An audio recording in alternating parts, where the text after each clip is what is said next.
two friends started investing the same year. Same age. 24 years old. Same city. Same general income bracket. They had talked about investing together at a dinner early that year, both agreeing that it was time to start, both feeling the mild urgency of people who had spent their early 20s not doing the thing they knew they should be doing. They left that dinner with the same intention. Mia opened her account that week. She set up an automatic contribution of $400 per month into a low-cost index fund and then did something unusual for someone her age. She genuinely stopped paying attention to it. Not out of negligence, out of understanding. She had read enough to know that the account's value in the first few years was almost entirely beside the point.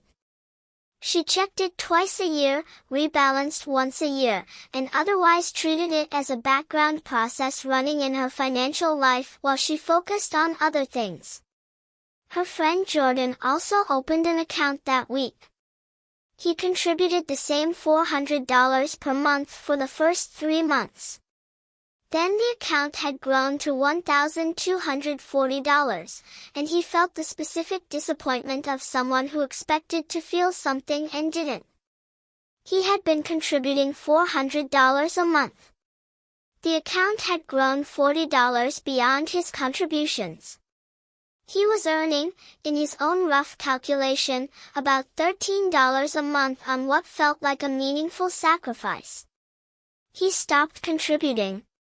Not permanently, he told himself it was temporary.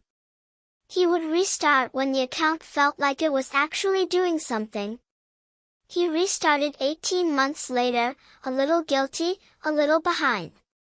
He stopped again 2 years after that during a market downturn when the account had lost 8% of its value and continuing to contribute felt like pouring money into a declining situation. He restarted again. Stopped again. The pattern continued. Both of them are 41 now. Mia's account has $387,000 in it. Jordan's account has $94,000 in it. Same starting point. Same intended contribution. Same 17 years. A difference of $293,000 that was not produced by exceptional investment selection, market timing, or any kind of financial sophistication. It was produced by one person understanding something about compounding that the other person never did, and that misunderstanding cost Jordan nearly $300,000 he will never recover. Pause. Music fades in softly. This isn't about compound interest. It's about the specific, counterintuitive way compounding actually works, the part that makes it feel broken and useless in the early years and then suddenly, without warning, produces numbers that seem impossible given what you put in. And it's about why most people quit during exactly the phase when quitting is most expensive, because nobody explained to them what was actually happening beneath the surface of those small, discouraging early numbers.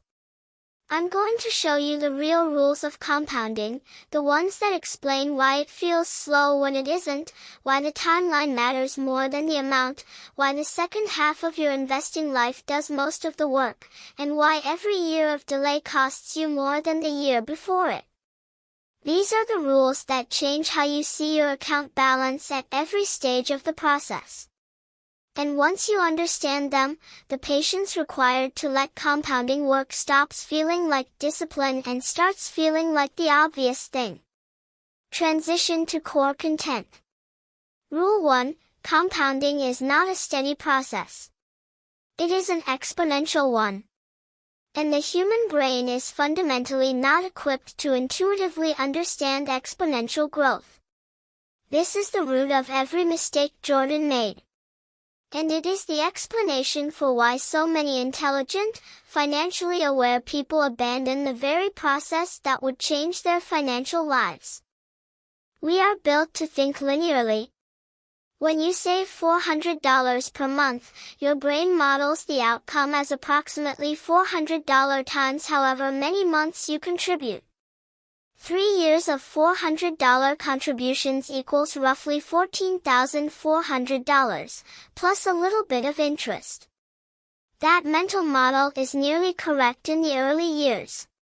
And because it's nearly correct, the early years produce results that feel proportional to the effort. You put in a little. You get out a little. The experience confirms the mental model. But exponential growth doesn't work that way. It works by applying a percentage to an ever-growing base. As the base grows, the absolute dollar amount of growth grows with it, even when the percentage stays exactly the same. A 7% return on $10,000 is $700. A 7% return on $100,000 is $7,000. A 7% return on $387,000 is $27,090. The percentage never changed. The base changed. And the dollar output of the same percentage applied to a larger base is what produces the numbers that look impossible when you first see them projected forward. The hidden consequence of not understanding this is that you evaluate compounding based on its early output, which is unimpressive by design, rather than its mature output, which is where the actual wealth is created. You judge the process at the wrong moment. Jordan judged it at month 3 and found it wanting. The verdict was based on evidence from the phase of the process that matters least.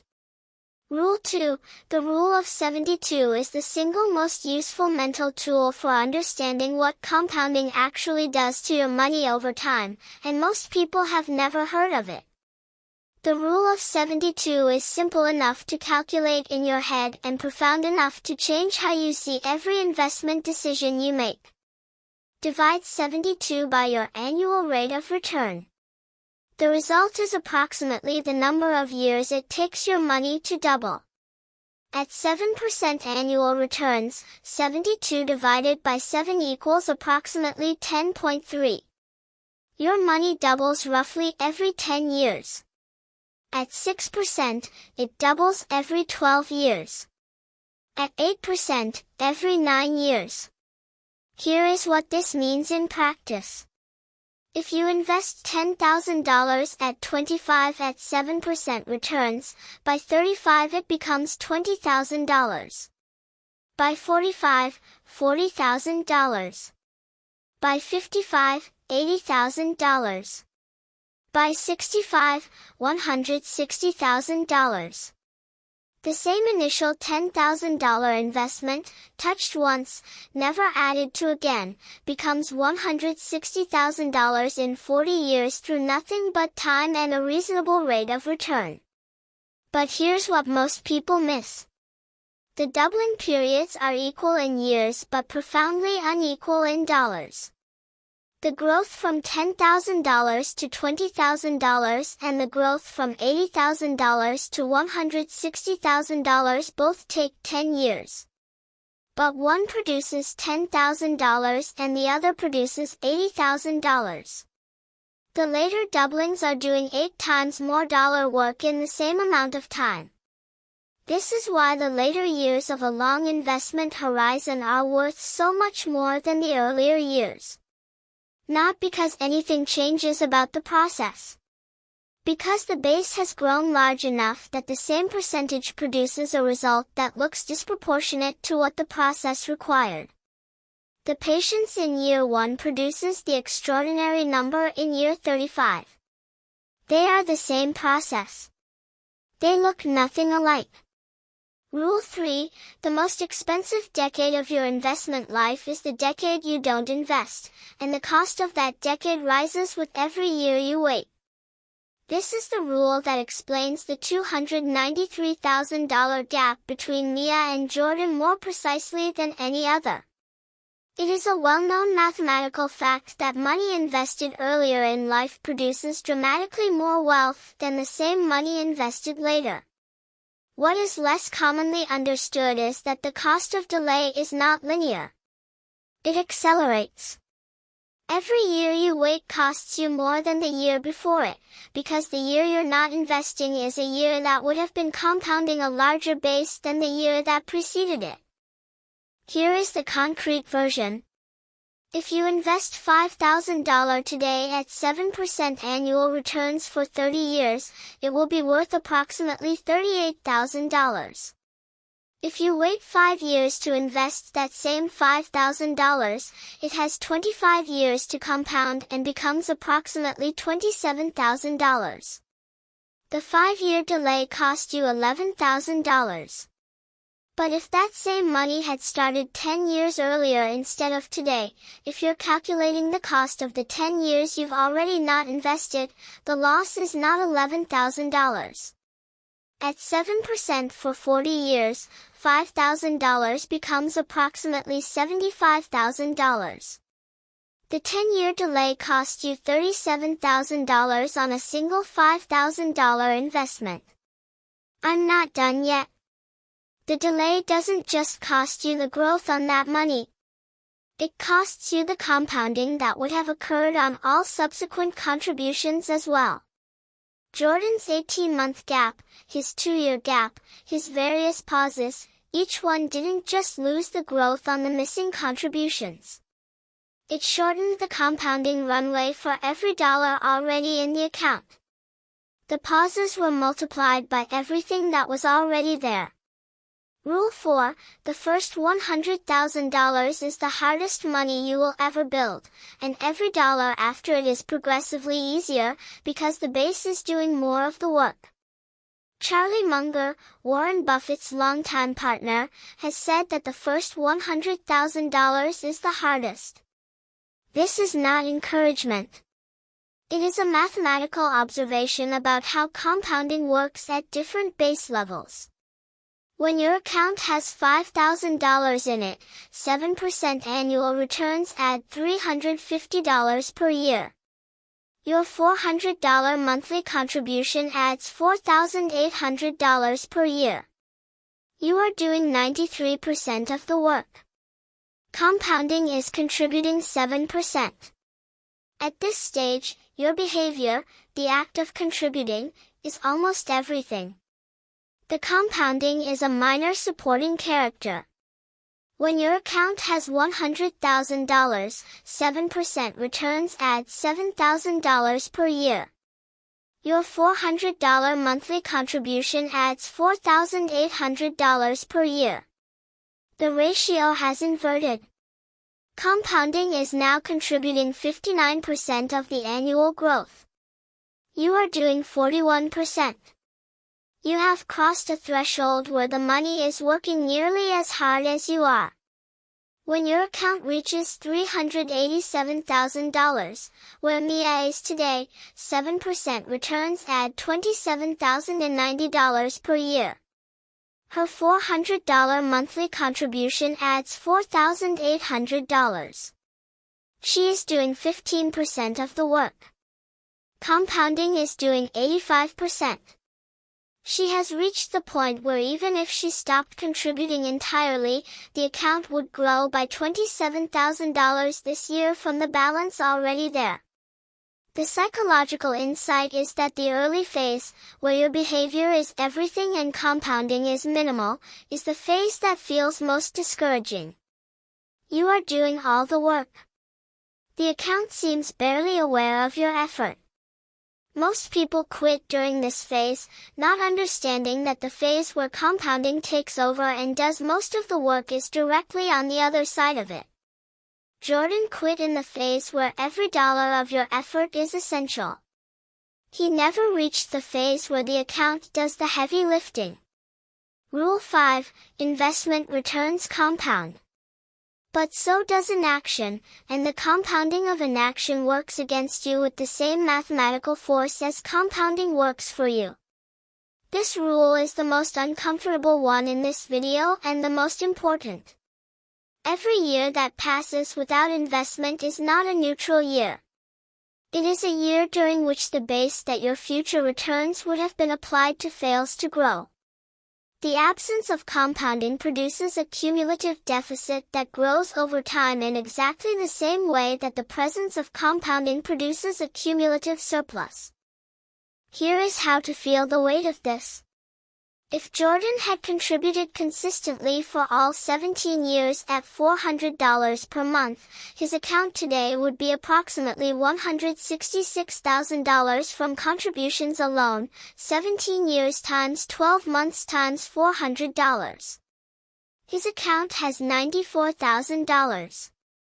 The $72,000 gap between what he contributed and what he has reflects both missed contributions during his pauses and the compounding that didn't occur on those missing contributions. But Mia's $387,000, more than twice the consistent contributor's $166,000, shows what compounding does when it's allowed to run uninterrupted. The $221,000 difference between the consistent contribution outcome and Mia's actual outcome is the value of 17 years of uninterrupted compounding. The compounding of inaction looks like this. Jordan's 18-month early pause didn't cost him $7,200 in missed contributions. It cost him the compounding that would have occurred on those $7,200 over the following 15 years. At 7%, $7,200 grows to approximately $20,000 over 15 years. He didn't lose $7,200. He lost $20,000. The same multiplication applies to every pause, every stop, every month of contributions that didn't happen. Rule 6, the sequence of returns matters, but the behavior sequence matters more. And getting the behavior sequence wrong destroys compounding more reliably than any market downturn. Investors spend enormous energy worrying about sequence of returns risk, the possibility that poor market returns early in retirement will damage a portfolio that doesn't have time to recover. This is a legitimate concern for people near or in retirement. But for people in the accumulation phase, the decades of working and contributing, the behavior sequence is a far greater threat than the return sequence. A market downturn that reduces your portfolio by 20% is recoverable. The market has recovered from every downturn in recorded history. A behavior pattern that causes you to stop contributing during downturns, to withdraw during losses, or to abandon the process during the most discouraging phase is not recoverable in the same way, because the time those pauses consume cannot be returned. Jordan stopped contributing during a market downturn when his portfolio had lost 8%. The downturn was temporary. The market recovered. But Jordan's contributions didn't resume for several months after the recovery began, which means he missed the months of recovery that produced the most dramatic gains. This is the behavior pattern that research consistently identifies as the primary driver of the gap between market returns and investor returns. The market has historically returned 7 to 10% annually. The average investor has historically captured significantly less than that, because they interrupt the process during exactly the moments when staying in the process matters most. Mia's account lost money during that same downturn. She didn't know by how much because she wasn't checking. She contributed in the down months the same way she contributed in the up months. She was, without framing it this way, buying more units of her index fund at a discount during the downturn. When the market recovered, she recovered plus the additional units she'd purchased at reduced prices. The downturn was an event. Her behavior through it was the variable. Rule 7, rate of return matters significantly less than time and consistency, and most people have this priority exactly backwards. The investment industry generates enormous amounts of content about return optimization. Which fund performs best? Which sector is positioned for growth? Which manager has the best track record? All of it implies that finding the best return is the primary driver of investment outcomes. The math disagrees, substantially.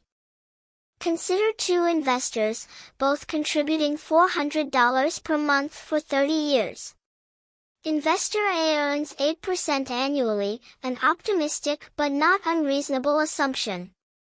Investor B earns 6% annually, a more conservative figure. After 30 years, Investor A has approximately $587,000.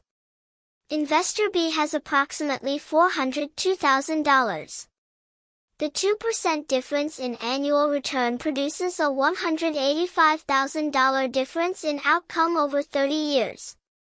Now consider a third investor who earns 7% between the two, but starts 5 years later. After 25 years of contributions, that investor has approximately $324,000. The 5-year delay costs more than the 2% return advantage of Investor A over Investor B. Starting earlier at a mediocre return beats starting later at an excellent return, across most realistic scenarios. Time is the dominant variable. Return optimization is meaningful but secondary. And yet most investment attention goes to return optimization, to finding the better fund, the better allocation, the better strategy, rather than to the variable that matters most, which is starting as early as possible and continuing as consistently as possible. But here's what most people miss. Chasing better returns often produces worse returns in practice, because it involves frequent changes, higher cost products, and the kind of active engagement with the portfolio that leads to behavior-driven underperformance. The investor trying to optimize returns is often the investor interrupting compounding most frequently. The investor who said it, automated it, and forgot it is often the investor who ends up with the best outcome by doing less. Rule 8, the second half of your money's journey does the majority of the wealth creation, which means the first half is not where the reward is. It's where the foundation is built. This is the rule that reframes what it means to be patient with compounding, and it deserves to be stated precisely because most people have the causality backwards. They believe that the early years are important because the early growth is valuable.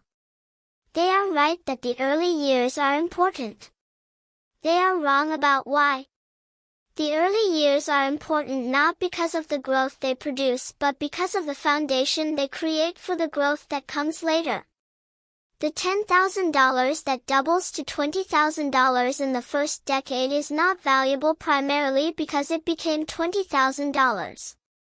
It is valuable because $20,000 doubles to $40,000 in the second decade, and $40,000 doubles to $80,000 in the third, and $80,000 doubles to $160,000 in the fourth. The entire trajectory of later growth depends on what the early years built. Here is the number that makes this visceral. In a 40-year investment horizon at 7% returns, approximately 75% of your final wealth is created in the last 20 years. The first 20 years, the years that feel slow, discouraging, and disproportionate to the effort, are building the base that produces 75% of the outcome. They are not the reward. They are the prerequisite for the reward. Understanding this distinction changes how you experience the early years. They no longer feel like the main event that isn't delivering. They feel like the foundation being poured, work that is invisible while it's happening and essential to everything built on top of it. Rule 9, inflation is compounding in reverse, and ignoring it allows you to feel wealthier than you are while your real purchasing power quietly declines. Compounding builds wealth. Inflation erodes it. And because both operate quietly, over time, through the same exponential mechanism, failing to account for inflation in your investment expectations leads to a specific and common form of financial disappointment. At 3% annual inflation, prices double approximately every 24 years. The $80,000 you have in your retirement account today represents a specific amount of purchasing power. In 24 years, you will need $160,000 to purchase the same goods and services. Your account balance growing from $80,000 to $120,000 over that period feels like significant growth. In real terms, it is a loss of purchasing power. This matters for compounding specifically because the return that matters is the real return, the return above inflation, not the nominal return. A 7% nominal return at 3% inflation is a 4% real return. At 4% real return, your money doubles in real purchasing power approximately every 18 years, not every 10. The timeline is still compelling. But it is meaningfully different from the timeline based on nominal returns alone. The practical implication is that investment returns of 7% in a 3% inflation environment do not make you 7% wealthier per year. They make you 4% wealthier in real terms. Planning based on nominal returns and spending based on real goods and services is a quiet but consistent source of retirement shortfall for people who did the math correctly but used the wrong inputs. Rule 10, fees compound in reverse, and the difference between a high-cost and a low-cost fund is not measured in basis points. It is measured in decades of wealth. This is the rule that the financial services industry has the most incentive to obscure, and it is the one with perhaps the most direct practical impact on your investment outcomes. An expense ratio is the annual fee a fund charges, expressed as a percentage of assets. A 1% expense ratio means you pay 1% of your account balance per year to the fund manager. On $10,000, that's $100. On $100,000, it's $1,000. On $400,000, it's $4,000. The fee scales with your balance, which means as compounding builds your wealth, the fee grows with it. Here is the number that should end all debate about fund selection on this dimension. An investor who contributes $400 per month for 30 years in a fund with a 1% annual expense ratio, earning a gross return of 7%, ends up with approximately $435,000 after fees. The same investor in a fund with a 0.05% expense ratio, the kind of fee available from major index fund providers, ends up with approximately $567,000. The fee difference is 0.95% per year. The outcome difference is $132,000. You paid $132,000 for a fund manager who, according to the overwhelming body of research on active versus passive fund performance, almost certainly did not outperform the index that the cheap funds simply tracked. The fee compounded against you over 30 years with the same mathematical force that your returns compounded for you. 1% per year, applied to a growing base, across 30 years, is not a rounding error. It is a house. Rule 11, the psychological enemy of compounding is not impatience. It is the inability to value something you cannot currently see, and building the habit of seeing it is the most financially productive mental skill available. Jordan wasn't impatient exactly. He could wait. He demonstrated that by restarting contributions multiple times after pausing. The problem wasn't that he couldn't be patient. It was that he couldn't maintain the value of the future outcome in his mind clearly enough to make the present sacrifice feel connected to it. When you make a $400 contribution today, the outcome of that contribution, the $5,000 to $8,000 that specific $400 will be worth in 25 years, is entirely invisible. There is no experience, no feeling, no feedback that connects the present action to the future outcome. The sacrifice is vivid and immediate. The reward is abstract and distant. The human brain, wired for immediate feedback, finds this connection difficult to maintain consistently. Mia built a specific practice around this. She calculated, once a year, the projected future value of her current balance assuming she never contributed another dollar. She looked at that number. She let it land. Then she looked at what one additional year of contributions would add to it. She made the invisible visible through explicit, regular calculation. The future wealth was not an abstraction in her mind.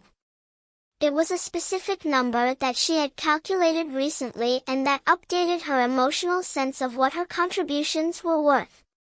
This is not a complex practice. It requires a calculator and 30 minutes once a year. But it maintains the motivational bridge between present sacrifice and future outcome that pure discipline cannot sustain through 17 years of small, discouraging early numbers. Rule 12. The moment compounding feels slow is the moment it is working exactly as designed, and leaving during that moment is the single most expensive financial decision most people ever make. This is the rule that brings everything together. And it is the one that, had Jordan understood it at month 3 of his investment journey, would have produced an account balance today that looked a great deal more like Mia's. Compounding feels slow in the early years because it is slow in the early years, in absolute dollar terms. A 7% return on $1,200 is $84. That feels slow because it is $84. It does not feel like the same process that will add $27,000 per year to a $387,000 balance. But it is exactly the same process. The only thing that changes between month 3 and year 17 is the base. And the base only changes if the process is allowed to run. The feeling of slowness is the feeling of the foundation being poured. It is the feeling of the prerequisite being met. It is the most important feeling in the entire investment journey, because it is the feeling that precedes everything else. And it is the feeling that, without this understanding, drives the majority of investors to interrupt the only process that would have produced the outcome they were contributing toward. Jordan felt that feeling and concluded the process wasn't working. Mia felt that feeling and knew it meant the process was working exactly as it should. That single difference in interpretation, compounding the same money in completely different directions, is the $293,000 between them. Transition to closing. Mia and Jordan had the same dinner at 24. They left with the same intention. They opened accounts the same week and made the same initial contributions. 17 years later, one of them has $387,000. The other has $94,000. Jordan did not lose to the market. He did not make bad investments. He did not choose the wrong funds or ignore the wrong advice. He lost to his own misunderstanding of how compounding works, specifically, what it feels like during the phase when it is working correctly but not yet visibly. He expected the process to feel like progress. In the early years, it didn't. He concluded the process wasn't working and interrupted it. He restarted when it felt more convincing and stopped again when it stopped feeling convincing. Every interruption cost him not just the missing contributions but the years of compounding that would have been applied to those contributions and to everything already in the account. Mia never found it convincing in the early years either. She just didn't need it to be convincing, because she understood what was actually happening beneath the surface of the small, unimpressive numbers. She understood that the early years were the foundation. That the base was growing. That the percentage being applied to that growing base was quietly, invisibly, relentlessly building something that would only become visible later, much later, in numbers that would look disproportionate to what the process seemed to be doing at month 3. She was right. And the $387,000 in her account today is not the reward for her patience. It is the reward for her understanding. Because patience alone, discipline alone, willpower alone, is not enough to sustain 17 years of small, unimpressive, discouraging early numbers. Understanding is what sustains it. Knowing that the process is working correctly even when it feels like it isn't. Knowing that the second half of the journey does most of the work. Knowing that every year of waiting costs more than the year before it.